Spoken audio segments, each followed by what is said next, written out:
And there is important legislation before the Senate already, and I want to call attention to three bills that are already in the Senate. Senate Bill 47, which is around fair pay and addressing the disparities that would help us with the low wages that direct service employees make. Many direct service employees make $12 an hour, which is less than $25,000 a year. It's very difficult to support yourself or certainly your family on those kind of wages. Many of our people have multiple jobs to care for themselves and their families. The second one that would be of great assistance to this workforce is Senate Bill 42 around loan repayment. As we try to have professional staff who are well-educated and well-trained, the burdens of college loans and those loans become staggering when you're trying to support yourself again with low wages. And lastly, Senate Bill 540, which would be access to the GIC healthcare. The buying power that the cities and towns have, could providers like CRJ and other human service providers could access that buying power. We believe that we would have lower rates, lower premiums, and it would again be as helpful to the workforce. Thank you for your time. Thank you. Next is Linda Murphy, and then Ann Noah. Linda Murphy, and then Ann Noah.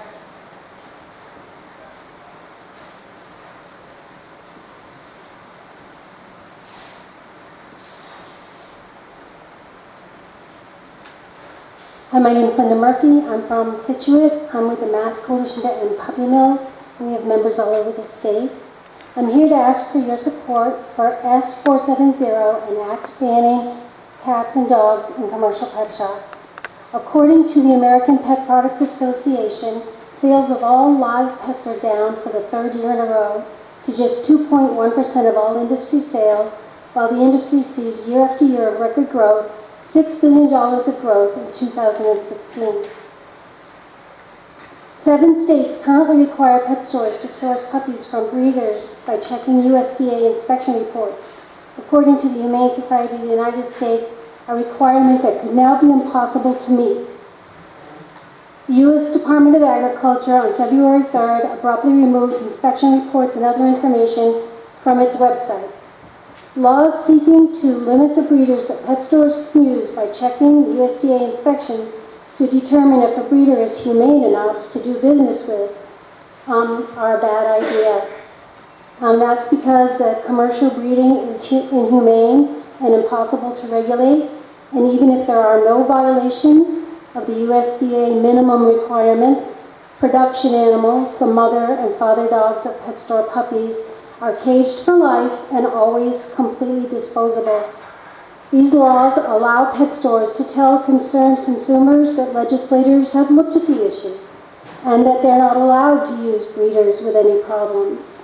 Consumers will be even more confused and misinformed than ever about conditions at the source. Legislators will be put in the position of signing off on inhumane breeders, which may have demonstrable records of extremely cruel conditions and disturbing behavior. Enforcement would be impossible. Who will check the hundreds of breeders used by Massachusetts pet stores? Even with complete and accessible inspection information on the USDA is notoriously inconsistent reports of their violations based on their own guidelines. Thank you very much. Thank you.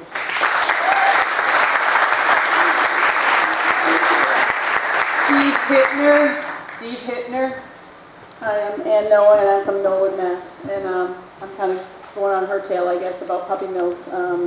We bought a dog from a pet store, a Braintree pet store, and it was a disaster. You know, we had recently lost 2 dogs, and then we went and got a puppy. And within 4 days, the dog could barely walk. So we brought the dog to Angel Memorial, and what a disaster. We tried to investigate where the puppy came from. We could not find a reputable source of where it was originally located from. And Angel Memorial said it would take numerous surgeries, thousands and thousands of dollars. So we brought the puppy back, and we tried to get the dog back. They said they took it to their vet, and the dog had nothing wrong with it. We went to visit the dog. They wouldn't even let us see the dog in Braintree. They kicked my daughter out of the store. I mean, just a mess. So I just think we need to really work together to ban the sale of these puppies at these pet stores. It was an absolute disaster. And I think for our family, I'm telling you, it was a horrific experience. And they said they were a puppy-friendly store. They weren't so friendly to us. And I just think, as legislators, we really need your help to get them to stop it from happening. Thank you very much. Thank you.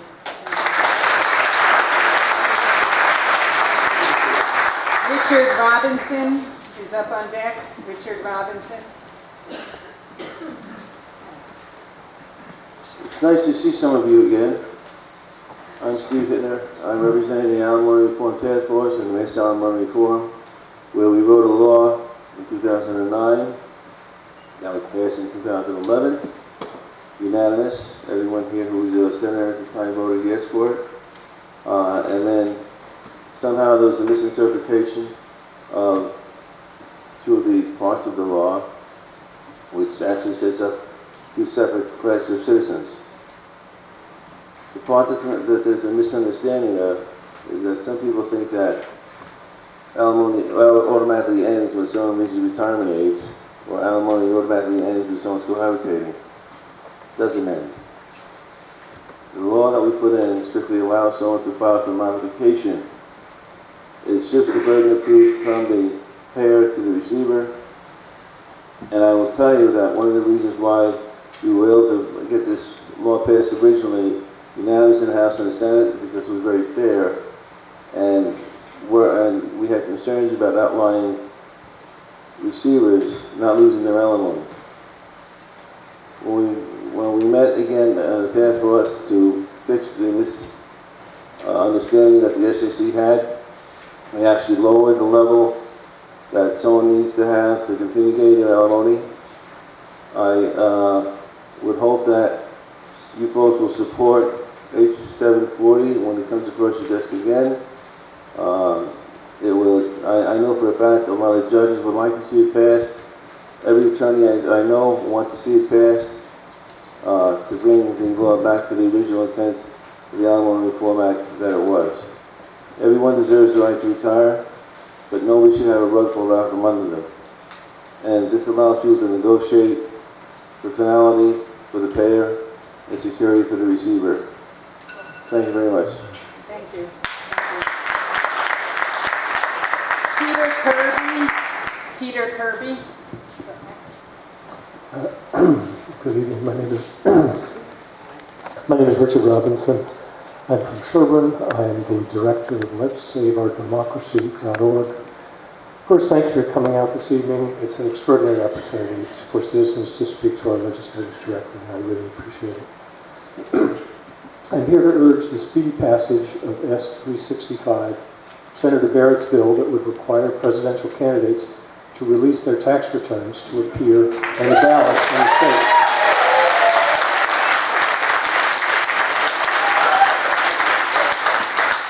I'm also here especially to urge our Republican senators to support the bill. Presidential tax transparency should be a bipartisan concern. Republicans, especially in Massachusetts, have a long history of supporting good government initiatives, and we hope you will embrace that history and support this bill. All voters of both parties need to know and have a right to know the financial entanglements of anyone, Republican or Democrat, asking to be the single most powerful person in the entire world. Please vote to help save our democracy by ensuring the speedy passage of S-365. Thank you.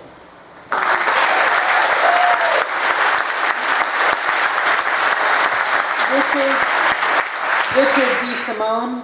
Richard DeSimone. Thank you and good evening. My name is Peter Kirby. I'm a father of five from Cambridge. And as a father of five, I have concerns about the environment. And as a former IBM executive, I have concerns about business competitiveness. And I'd ask that you all support Senator Barrett's bill S-1821 to put in place carbon pricing, to have a business-based approach to addressing climate, not only climate change, but also other forms of pollution in the air, as well as to create jobs, have some health impact improvements, and ensure that we have a competitive business sector doing innovative, clean technology work that, especially right now in the current environment, China is going to take the lead on clean technology, given the fact that our government at the federal level is not supporting it. We should be supporting this in Massachusetts and really driving revolution within the country with carbon pricing. Thank you.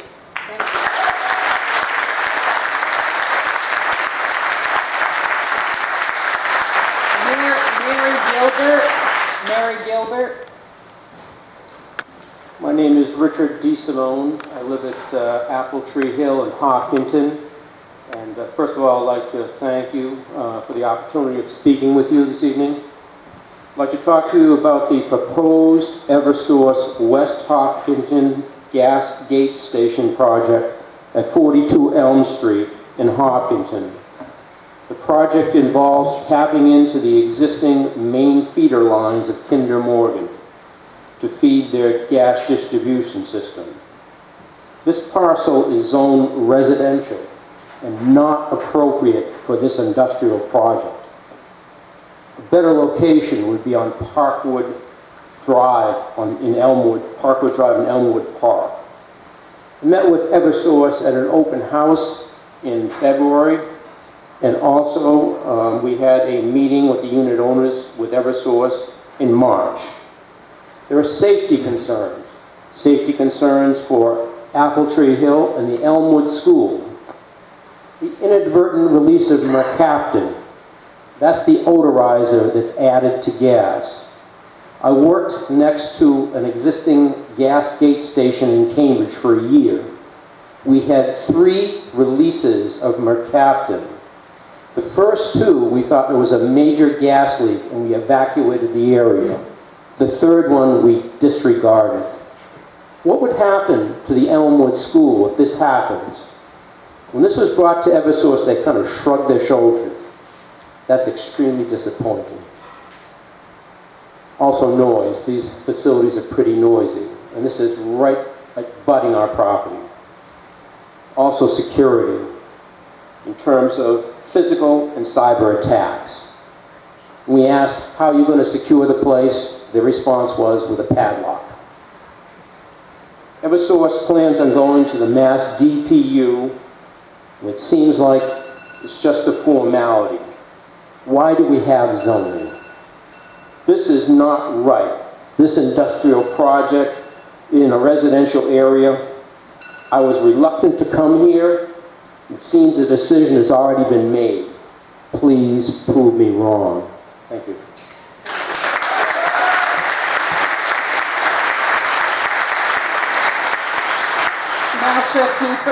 Marsha Cooper.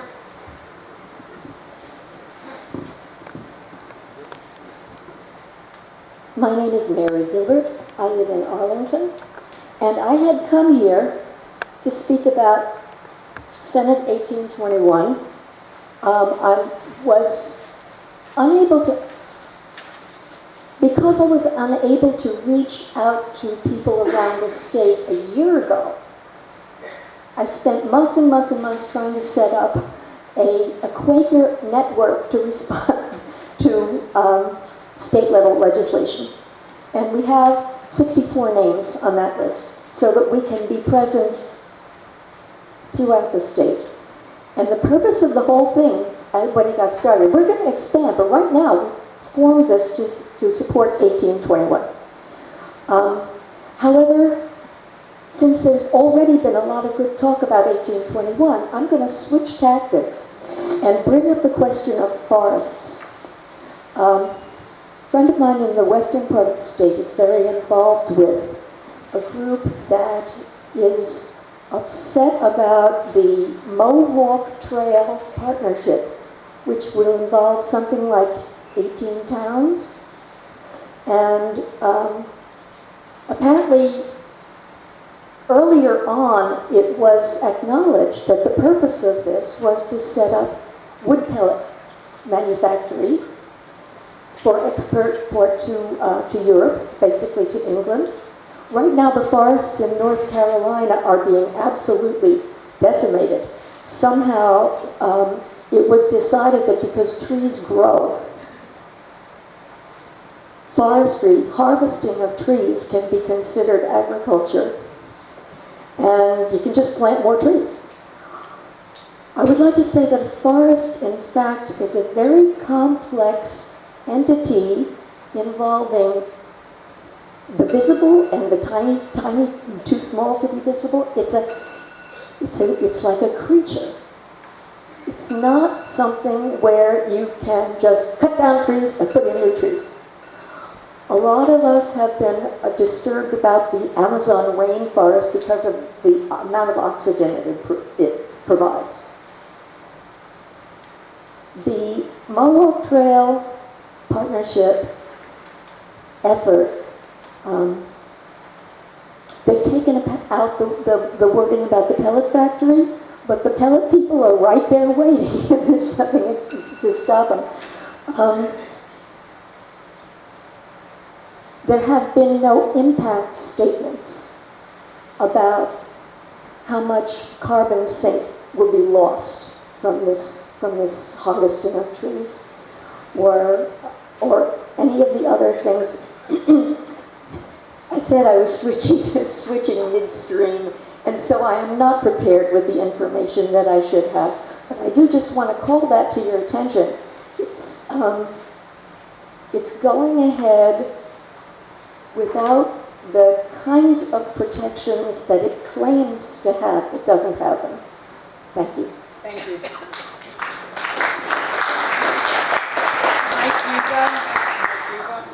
Thank you, Senators, and special thanks to the Senators who have courageously spoken up for climate protections. We all appreciate that tremendously. I'm Marsha Cooper. I represent Green Newton, and we collaborate and we take guidance from state groups such as the Mass Climate Action Network and the Environmental League of Massachusetts, the Sierra Club Massachusetts, and Mass Power Forward. I know many of you are supportive of their agenda, and again, we appreciate that tremendously. Let's see. I'm asking for those who may not be as supportive of environmental legislation to up your ante. We have a critical situation. We're fighting against a Trump agenda that is going to set our environment back, and it's frightening to all of us. So please, we ask you to support the Renewable Portfolio Standard by 3% each year to ensure fair compensation to low-income solar and the community shared solar net metering with a maximum threshold of low, moderate income customers. Keep ramping down on fossil fuel, please.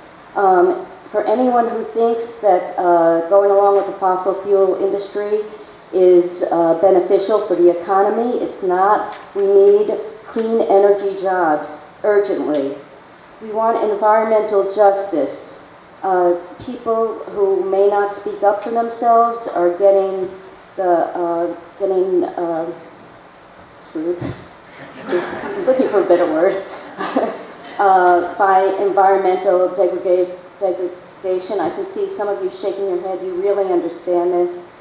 We want a just transition at Pilgrim Nuclear. Comprehensive energy legislation, modernize the energy grid, stop charging customers for lost gas, and we want to ban flame retardants. Thank you very much.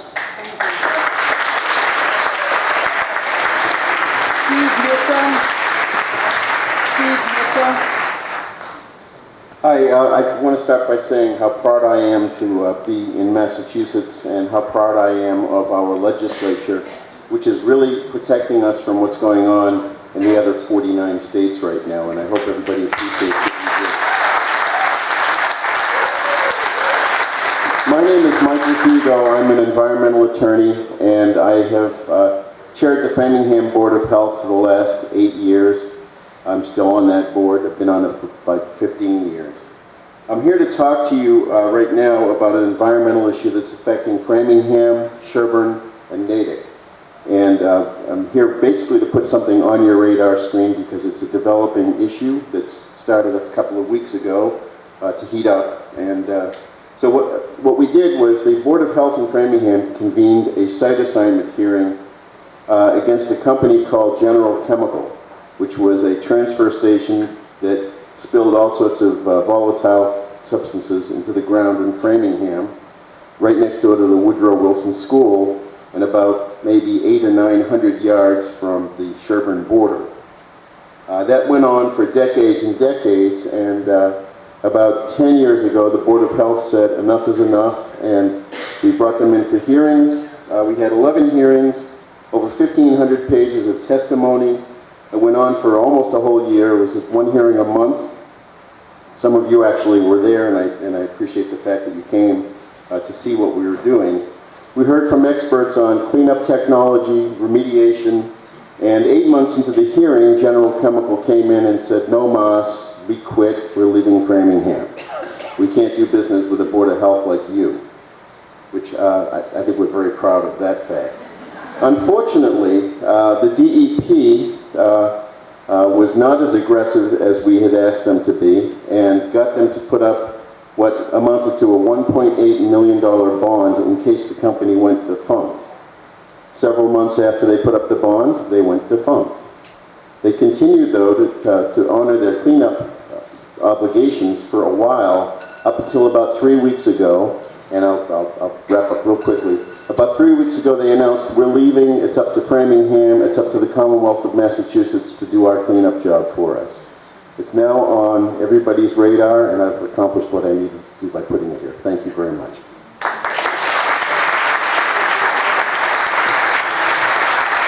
Eric Macy. Eric, you're next. Hi, my name is Steve Mitchell. I serve on the Ashland Board of Selectmen. I noticed at least one of my colleagues here, so we welcome you to our fair city. And I'm not here to either support or oppose a specific bill, but to share a concern that's come out of a collaborative discussion between the select boards of Ashland, Hopkinton, Holliston, Medway, and Millis. And that concern is the balance between growth and development and the quality of life in small towns that we reside in. And part of that is connected to the whole 40B discussion. And so I'm putting that on your radar, that's a conversation, that's a concern that we have in this particular small region, and something that we're going to be pursuing as we move forward with our discussion. So I know I'm not going to use up my 2 minutes, so I'll defer to maybe another bathroom conversation.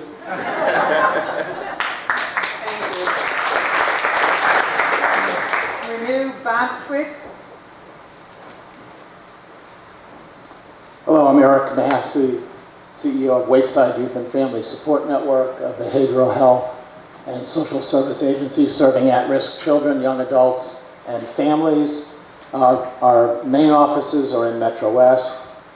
We're also located in Central Mass, Greater Boston, and in Lowell. I'll be happy to say that, Javier, we're going to be helping you with your rent here. Next month, Wayside will be celebrating our 40th anniversary of serving Metro West by coming here to the Warren Center. So I have two primary issues, although the third one, the restroom guy just left, and he did talk on human service worker salaries, even more pointedly than my friend John Larrabee. But those points and those bills, I really want to second that John mentioned. But the two things I want to talk about are DCF and also funding for transition-age youth, very vulnerable transition-age youth. First of all, thank you for your past support of DCF. In recent years, you folks have helped restore the funding that was really kind of devastated during the downturn, and it's been very helpful. They're not quite where they want to be, but they're doing much better. And also, the DCF lead agencies that you folks fund, which provides, which Wayside is one, provides another level of professionals to work with the most vulnerable and most challenged families, and making sure that there's another set of eyes on and protection for the children in those homes. The issue of young adults and transition-age young adults, anybody who has raised a teenager into adulthood or young adulthood knows how challenging that is. And for kids who are aging out of foster care or the Department of Mental Health system or the juvenile justice system, it's particularly challenging. In fact, the Commonwealth really has been their support system. I want to thank you for the funding you have provided with Senator Spilka's support for the Tempo Young Adult Resource Center. There are 3 bills related to young adults. Senator Domenico has co-sponsored a bill to enroll all foster youth aging out of DCF custody into Mass Health. Senator Spilka is sponsoring the Juvenile Justice Omnibus Bill, and Senator Spilka is sponsoring a bill that will ensure juvenile court records will be expunged and sealed. And so I want to thank you very much for your past support of young adults and also of DCF and DCF kids and workers and human service worker salaries.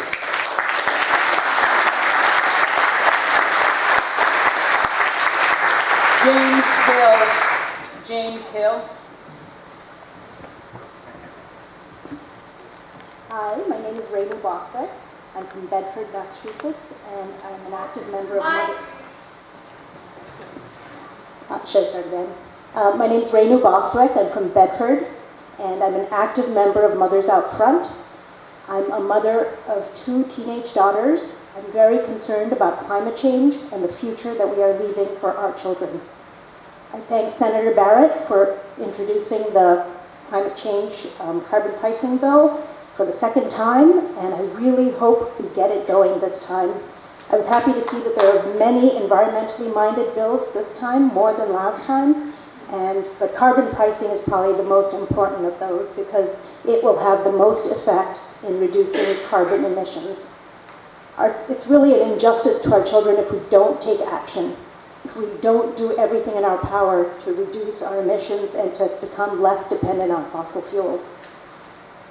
They really have no power to make the changes they need, and it's up to us to help them. And not to mention the benefits that we've seen British Columbia have with instituting something like this for both the economy and for reducing emissions. And so I urge you all to think about the future generation and the health of our children. Thank you. Thank you.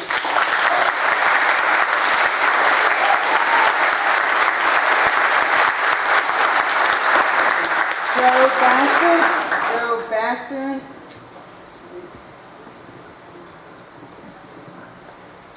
I just want to start off by thanking Senator Spilka. She's my senator. I live in Franklin. We have 1 precinct, and we're lucky to have her our senator.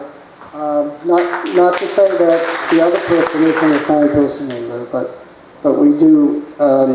I think I think you're very much aligned with my philosophies. Thank you. With that said, I'm here mainly because of climate change, and specifically because the quick Q1 loop, that's 22-mile proposed pipeline by Spectra Energy runs through my town and 8 or 9 others. And that pipeline is being proposed by Spectra Energy, who was partnered with Eversource and National Grid to bring natural gas. Luckily, last summer the SJC shot it down because it was an illegal proposal to have ratepayers pay, as you know, ratepayers pay for the gas pipeline. And I know that that there are at least 20,000 leaks of. We have the oldest pipeline system in the country. We have at least 20,000 leaks. And because it's the oldest, and because it was made out of cast iron and uncoated iron, steel, that these pipelines are leaking and will continue to leak. And there's really no proposal to replace the 4,000 miles of pipelines running in our state. There's a proposal because as Ed Markey did a study and found that we pay for billions of dollars worth of leaked and unaccounted for gas. So I'm here to support Senator Eldridge's S 1845 which is a proposal to get the energy companies to stop charging us consumers for leaked and undercounted gas. And also S1849, an act transitioning Massachusetts to 100% renewables 2050, also sponsored. And I know there are other sponsors of that bill, and I apologize if you are here, but I do appreciate all of you. Thank you, and I hope the rest of you can support these bills. Thank you. I'll call Joe Basselin next. If you're here, come on up. If not, Eric Scott. And Paul Yorkus. Who's next? Good evening, and thank you for letting me speak with you this evening. I'm Eric Scott, resident of Millis and current director of athletics for the Medfield Public Schools. As a high school administrator, I'm representing the nearly 400 secondary schools here in the Commonwealth. I also have a degree in athletic training and have practiced in the field for over 10 years, actually here in Ashland. Athletic trainers are healthcare professionals. They render care in collaboration with physicians in accordance with their education, training, as well as the state statutes, rules, and regulations. Athletic trainers provide injury and illness prevention, wellness promotion and education, emergent care, clinical diagnosis, and therapeutic rehabilitation of individuals. Athletic training is a healthcare profession recognized by the American Medical Association. I would like to highlight two of the three bills before the legislature, sponsored by Senator Rush and actually co-sponsored by Ms. Lovely. Senate Bill 1263, an act relative to the practice of athletic training, is intended to update the 35-year-old practice language that is no longer reflective of today's profession of athletic training. Current language limits the employment settings and patient population for these highly trained and skilled professionals. This is starting to have a very big impact on young professionals who are looking elsewhere for employment or to change careers altogether, as I can attest to. Senate Bill 310, an act relative to student safety and interscholastic athletic activities, seeks to require schools to hire an athletic trainer. Approximately 60% of high schools have an athletic trainer on staff here in Massachusetts. The unfortunate part is the other 40%, or nearly 147 high schools, do not have an athletic trainer on staff. We don't allow our students to attend schools without a school nurse, yet hundreds and thousands of children are able to participate in extracurricular activities without the supervision availability. I feel it is imperative to do what's best for the interest of student athletes. I feel it is our obligation to provide them with the best and safest experience possible while participating in interscholastic activities. Please support the bills that I spoke of. Thank you. Thank you.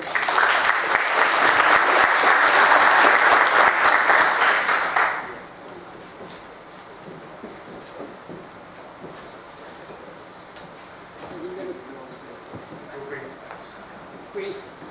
Okay. And on deck is John Carlton-Foss. Good evening. My name is Paul Yorkus, and I'm the president of the Massachusetts Association of Realtors. And I happen to be a constituent of Senator Karen Stoker, who I'm delighted to have her as my senator. The Massachusetts Association of Realtors supports Senate Bill 1568, an act relative to the discharge of indebtedness for the principal residence in terms of gross income. This bill has been introduced by Senator Mark Montigny. And very simply, if an individual owns a home and is in a position because of a loss of job or the health of a member of their family, they are in a position where they need to sell their home, and the value of their home on the open market and the amount of money that they owe is out of sync. The federal government allows that difference to be not taxed, but under state law, it's treated as real income.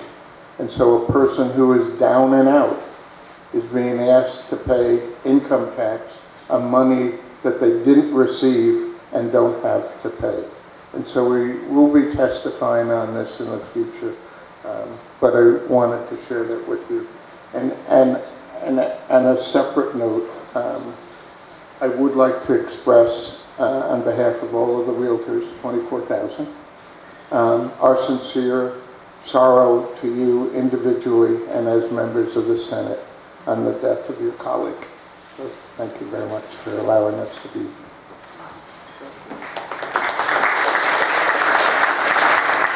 My name is Bill Dermage. I'm a realtor from Needham. We would also like to comment on the issue of the lack of high-speed broadband in Massachusetts communities. Full expansion of high-speed broadband into all Massachusetts communities is imperative. Without access to high-speed broadband, individual homes and small businesses in rural communities will continue to face serious economic and financial hardship, which could become catastrophic. Today, there are over 78 communities in Massachusetts categorized as unserved or underserved regarding access to high-speed broadband connection. We believe that high-speed broadband internet service is just as much a basic service as electricity. It has become the communication platform for everything from applying for a job, completing K-12 classroom assignments, home health care, to filing insurance paperwork. Access to high-speed broadband is essential to the health and economic growth of these communities. Realtors understand that the lack of access to high-speed broadband makes it nearly impossible for homeowners to sell their homes, especially to buyers who are already connected to the internet. Realtors live and work in the communities that lack high-speed internet and have witnessed firsthand the negative impact on these communities.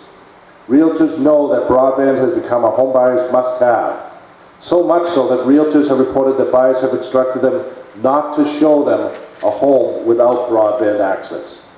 It is not uncommon for a home sale to not take place because of the lack of broadband, and it becomes an insurmountable obstacle. What a buyer wants in a home will vary from one buyer to the next, but realtors know that every buyer wants access to high-speed broadband. We understand that the underserved communities are not in this area. They are all in the western part of the state, but the growth of the Commonwealth depends on all communities having the proper infrastructure to grow.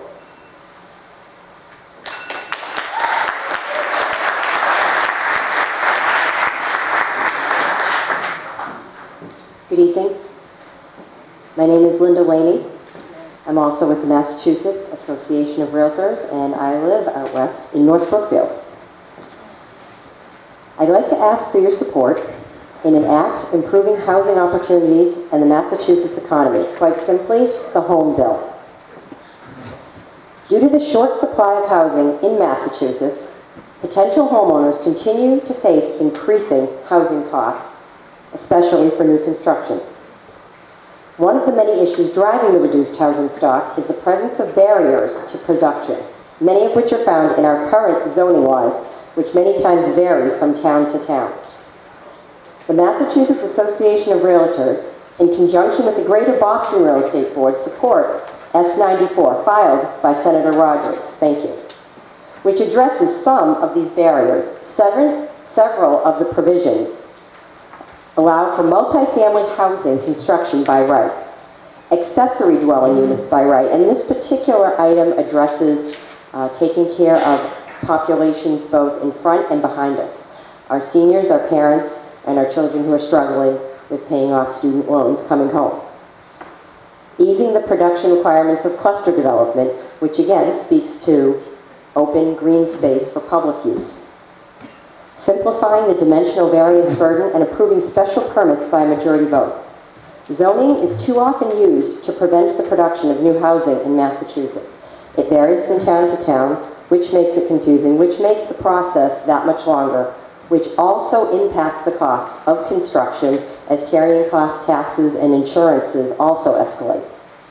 This bill requires that each community share in the work required to begin addressing the problem of housing affordability in the Commonwealth, and I hope you can support this bill. Thank you.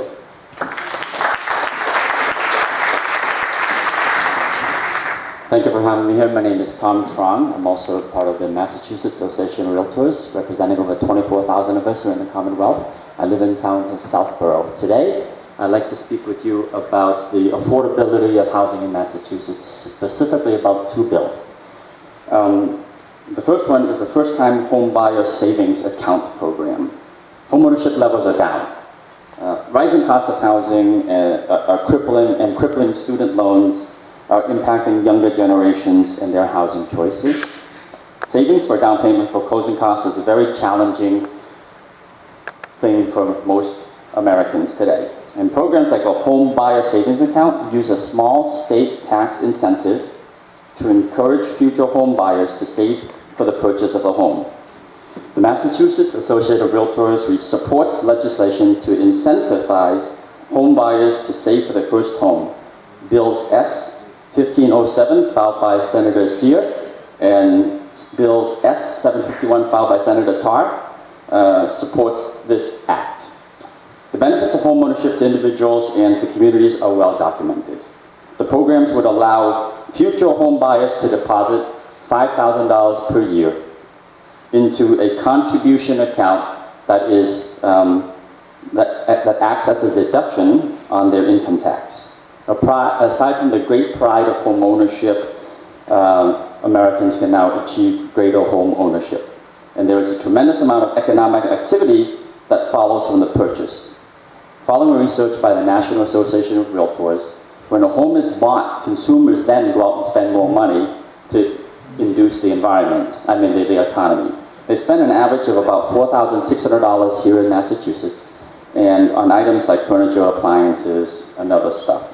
In addition, for following years, there's a multiplier effect. That multiplier effect amounts to about $17,000 a year that continues to induce the economy. Thank you very much. I hope you help us pass those two bills. Thank you. John Carlton-Foss, okay. And then on deck is Diane Carabine. I'd like to refresh people's memory. I'm the author of I'd like to refresh people's memory. I'm the author of the one-page part of the Democratic platform addressing climate crisis. And you are pointed in that direction for the longer part of what I would say. I would like to thank Mike Barrett for putting forth the carbon pricing bill, and as the environmental officer for the Weston Democratic Town Committee, I would like to say that we have voted in support of that bill. We hope you will get it through this time. Thank you. Thank you.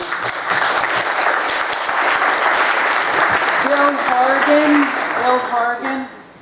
Excuse me. My name is Diane Carabine, and I'm a Waltham resident. And I'm very passionate about two things, pediatric home care and March Madness.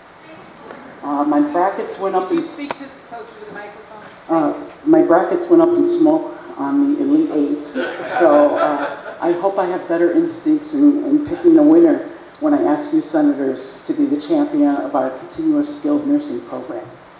There are 201 families living in Middlesex County that are struggling to meet their medically complex needs of their children at home while tending to the daily, everyday demands of family life. One of the mothers was unable to attend tonight because her daughter, unfortunately, was readmitted to Boston Children's Hospital. I can't explain the challenges that these families face as eloquently as a caregiver, but I'd like you to hear three facts.